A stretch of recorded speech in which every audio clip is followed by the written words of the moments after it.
This is the process shot. I'm Michael. I'm stuck in an industrial hellhole, and I've seen Tetsuo, the Iron Man, a Japanese sci-fi horror movie from 1989 directed by Shinya Tsukamoto. It mainly follows a businessman, who may or may not be named Tetsuo, who starts to undergo an unusual number of changes to his body after he and his girlfriend run into and kill a man and hide his corpse.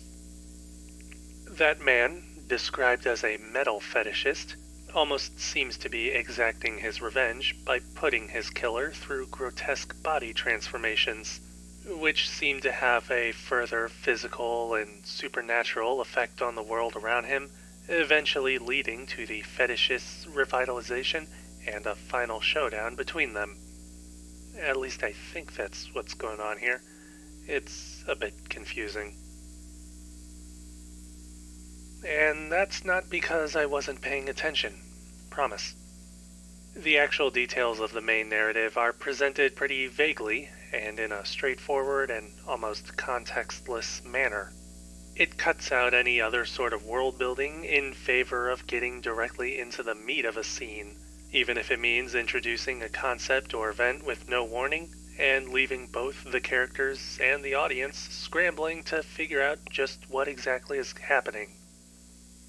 Thankfully, it's still got a relatively logical flow of events and a clear story going on, and there is enough to understand that greater narrative.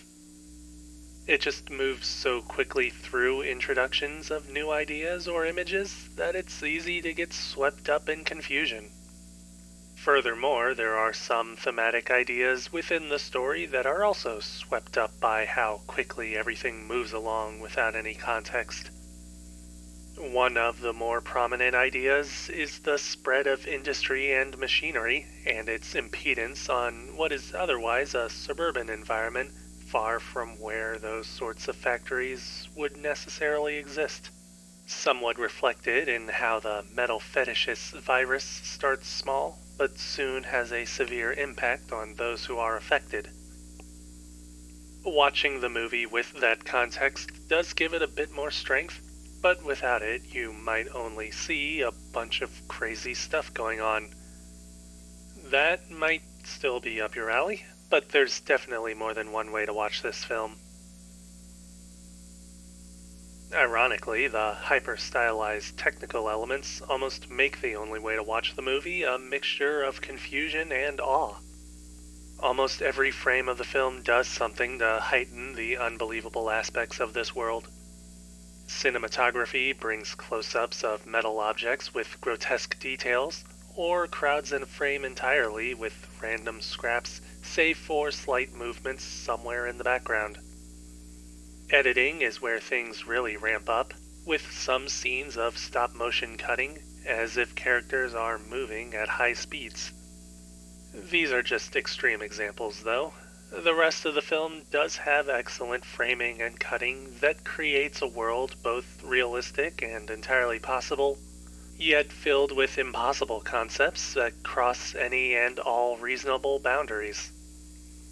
The contrast between the mundane and the extreme, and the way in which the latter takes control over anything in its path, is most definitely what makes this movie memorable, even before you take a look at any themes under the surface.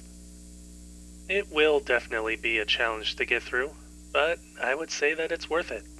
But I'm a bit biased towards weird movies like this, so I'm probably not a real authority on the matter.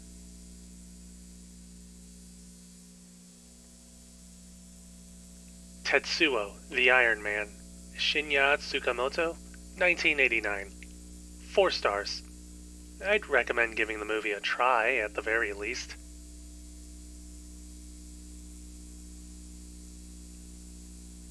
That's it for this review. If you liked it, leave a like. If you have something to add, leave a comment. Subscribe to the channel for more reviews. I'm not sure I actually got across just how weird this movie can get. My excuse this time is that if I went into detail, then it probably would have turned away potential viewers. Yeah, that'll work.